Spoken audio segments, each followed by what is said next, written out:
Respected brothers and my respected sisters, as you'll be aware from this week, Jum'ah talk will start a little early. Many students have exams, many students have classes, and Salah will start at 1:30.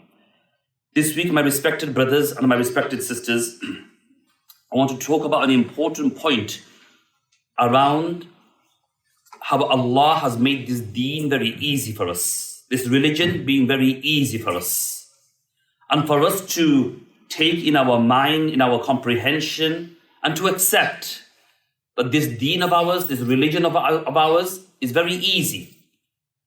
And for those who find it to be hard, or those who are disconnected with the ultimate message of Islam, those who may not be learned, those who may not be practicing, there's a common debate that Islam is very constrained, it's very difficult, it's very hard, it's tough. But it's only tough for those people who may be distant from the practices of Deen and from the practices of religion. Abu Hurairah radiyallahu anh, as narrated by Imam Bukhari in his Sahih, he says the Prophet sallallahu alayhi wasallam has said that Allah has made this religion very easy. And for those who make it rigor and very difficult and tough, then this Deen will overpower them. So in general and in very basic principles, Allah has made this Deen very easy. We have completed the month of Ramadan and we are now in the second Jum'ah post Ramadan. Last week we talked about how we maintain a habit and a routine of that which we picked up in Ramadan. And this week we will look at how easy Allah has made this Deen and how we also accept and comprehend this ease without making it too difficult and too hard on ourselves. Talking about Ramadan, in the verses of the Quran where Allah talks about Ramadan being obligatory and fasting being obligatory, Allah says, يُرِيدُ اللَّهُ بِكُمُ الْيُسْرَ وَلَا يُرِيدُ بِكُمُ الْعُسْرَ. That Allah wishes ease and Allah does not want difficulty upon ourselves. So first of all, Allah talks about a difficult topic which we all may struggle with, which is fasting. Fasting by day, fasting by daylight hours. For those of you who are fasting in the days of Shawwal, you'll find that it's even difficult more than Ramadan. In Ramadan, everybody's fasting. In Shawwal, everybody might not be fasting. So it's even more difficult. So Allah talks about the month of Ramadan and Allah obligates fasting. And then Allah says, يُرِيدُ اللَّهُ بِكُمُ الْيُسْرَ وَلَا يُرِيدُ بِكُمُ الْعُسْرَ. That He wants ease for you and does not want difficulty. How can it be that Allah expects us to be hungry and to leave food and drink and conjugal relations, and then Allah expects it to be easy? For us to understand this, we need to understand it from a Muslim mindset. We have to understand it from a mu'min mindset. We have to understand it from a mindset of those people who enter into Islam completely. As Allah says, addressing the believers, not addressing anybody, not ayyuhan nas, ya ayyuhal ladhina amanu dukhulu fis silmi kaffa wa la tattabi'u khutuwati shaitan. Addressing the Sahaba and more so the general Muslims, Allah advocates that enter into Islam completely. Not like the other nations that you choose and you pick. أَفَتُؤْمِنُونَ بِبَعْضِ الْكِتَابِ وَتَكْفُرُونَ بِبَعْضِ. That you take parts and you leave parts, accept parts and leave parts. No. As Muslims, we accept completely. And then Allah says that do not follow in the footsteps of shaitan, because shaitan will make this dunya, this opportunity of doing everything that your ego wants and your nafs wants very beautiful, very glitter, razzmatazz, very attractive. However, as Muslims, we circulate our life with the commandments of Allah and His Rasul sallallahu alayhi wasallam. People argue that Islam is constraint. I tell you, my brothers and sisters, fellow Muslim brothers and sisters, Islam, if you practice Islam properly, if you accept Islam to be the window to your world, the framework to your life, then wallahi, Islam is not constraining, Islam is liberating. Islam is liberating. For the difficulties that we experience in the dunya, the difficulties of financial challenges, the difficulties of family, the difficulties of society, the difficulty of our own understanding of this world. When you bring Islam into the context, Allah eases everything, and Allah brings everything in ease. As Allah says, وَمَا جَعَلَ عَلَيْكُمْ فِي الدِّينِ مِنْ حَرَجٍ. That Allah does not wish difficulty for you in this deen. Allah wishes ease, and Allah wishes ease for you in every way and form. Allah furthermore says, يُرِيدُ اللَّهُ أَن يُخَفِّفَ عَنْكُمْ. And Allah subhanahu wa ta'ala wants to take the hardship away from you and bring you into this ease. However, my brothers and my sisters, if we surround ease and ease in this world with money, with material, with property, with fame, with glory, with the dunya and the razzmatazz that comes with it, you will never attain ease, you will never attain serenity and peace.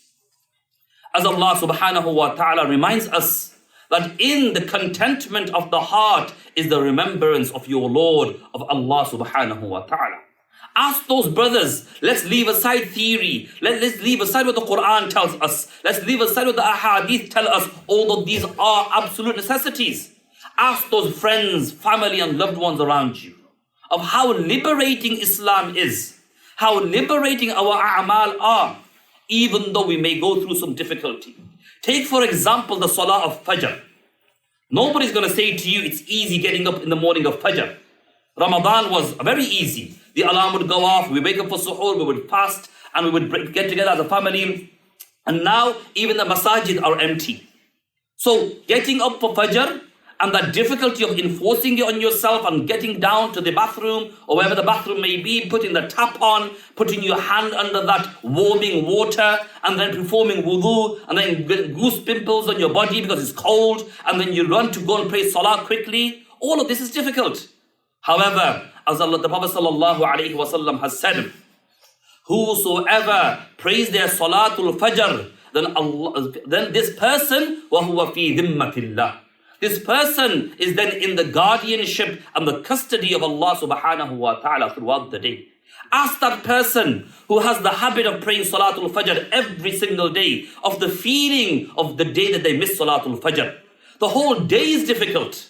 The whole day becomes hard, cumbersome and challenging. And as for those who don't have a habit of praying Salatul Fajr, although it may be difficult, all day they may be stressed. All day everything's difficult. Things come on their way and they find it straining and hard. Why? Because they are not in the custody and the guardianship of Allah Rabb Azza wa Jalla.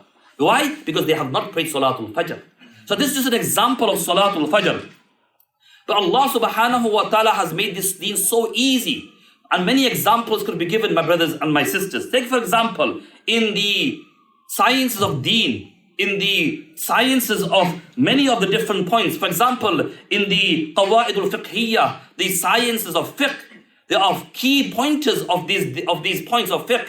And one of the things that we learn in the points of Qawa'id al-Fiqhiyya is that when a person experiences difficulty in this world, Allah makes their deen even more easier for them. Allah makes their deen more easier for them.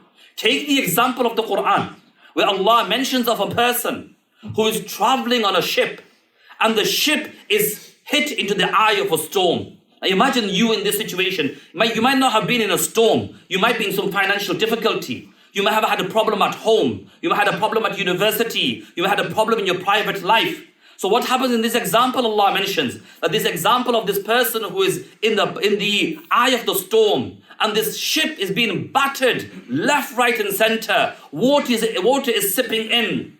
And this person loses all hope. And then the person begs Allah, falls on his knees, beseeches Allah, Ya Allah, assist me, Ya Allah, assist me. It comes from the depth of their heart, begging and beseeching Allah. So what does Allah do? Allah mentions, Allah says, we then deliver them. We deliver them to dry land. We bring them out of the eye of the storm and we bring them to dry land. And man is such that he gets off the ship, he shrugs his shoulder as though he never called upon Allah. This is the situation that we're in. This is the situation we all may go through.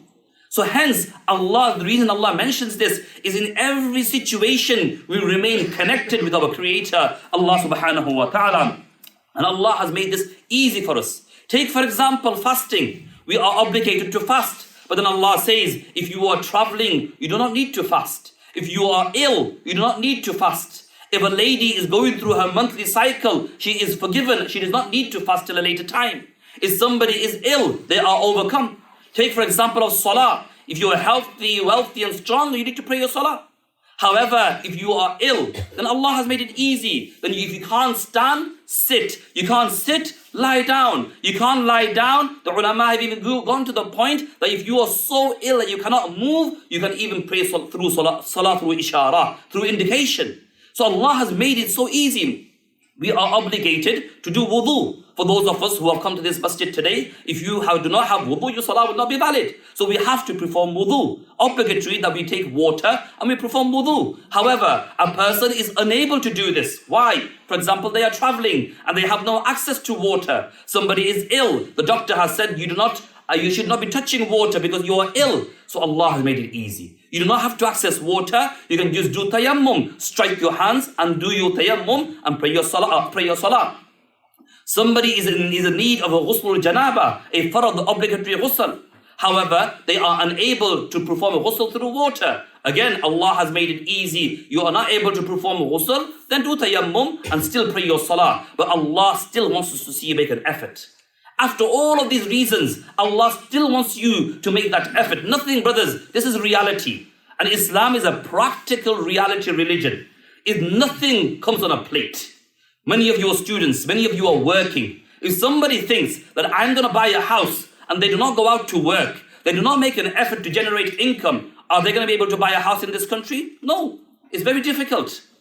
If a person wishes to be successful at university and does not attend class, does not make a connection with their supervisors, does not make an effort, you'll be thrown off the courses rather than completing the course. So you have to make this effort. But when you make that effort and then you receive the certificate at the end, you feel glory, you feel happy. Because why? You have made that effort and your effort is going to pay off. Islam is exactly the same thing. Nothing, my brothers and sisters, is fairy tale. Nothing is flying in cloud 9. You have to make this effort and then Allah subhanahu wa ta'ala will make it easy for you and make it very easy for you in every way possible. So many examples could be given. Time is short. Even in business, we are obligated to do business in accordance to the teachings of Sharia.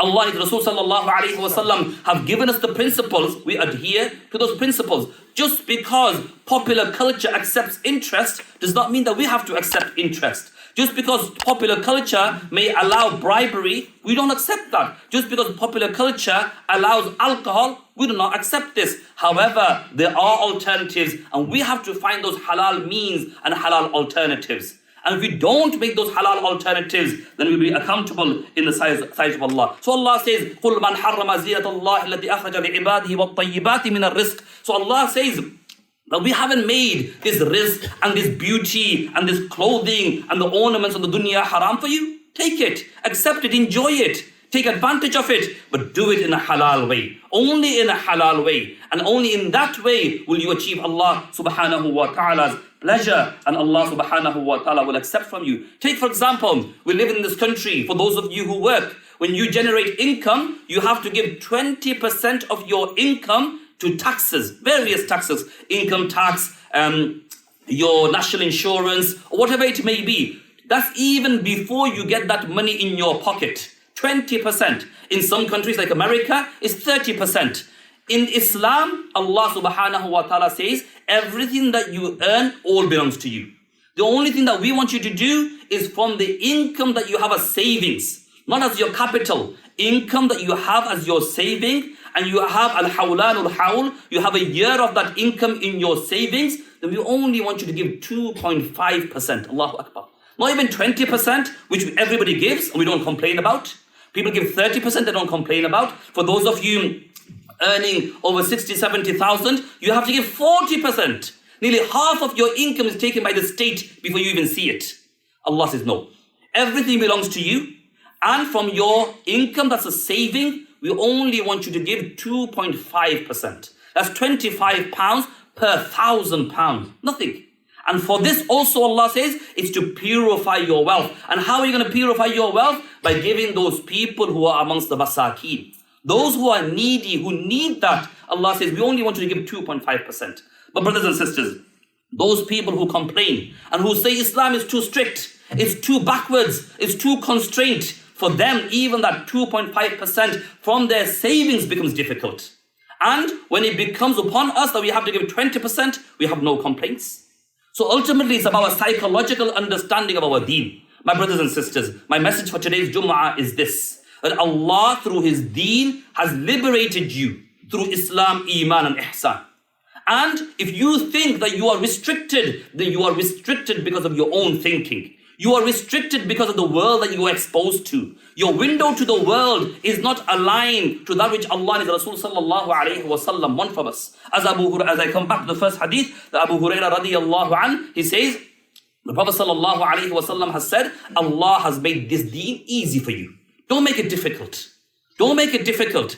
Don't make it rigorous so that you struggle with your deen. If Allah has made rukhsa for you, take advantage of the rukhsa. You are obligated to pray. You can't find wudu for water, do tayammum. You can't stand, sit. You can't sit, lie down. You can't face the qibla, then face however you can. Do taharri and do however you can. But make that effort, and this is what Allah subhanahu wa ta'ala wishes and expects from us, my brothers and my sisters. Let us move away from this concept that Islam is backwards. Just because others are telling you how your deen should be, you should not be taking your deen from other people, especially from those people who are of a non-Muslim background. Islam, they cannot teach us our deen. Our deen is already set for us by the Kitabullah wa Sunnat Rasul sallallahu alayhi wa sallam in the methodology of the Khulafa ur-Rashidin and the A'immah al-Salaf.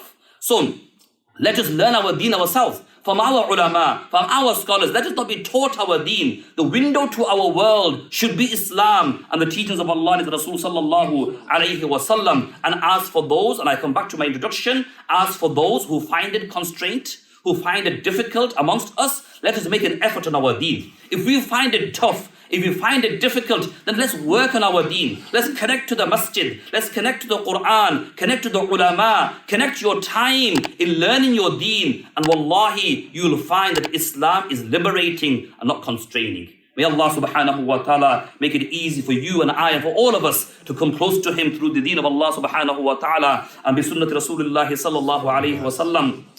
May Allah make it easy for each and every one of us. Wa sallallahu wa sallama ala abdihi Muhammad wa ala alihi wa sahbihi ajma'in. Wa subhanaka Allahumma wa bihamdik. Nashhadu an la ilaha illa anta nastaghfiruka wa natubu ilayk.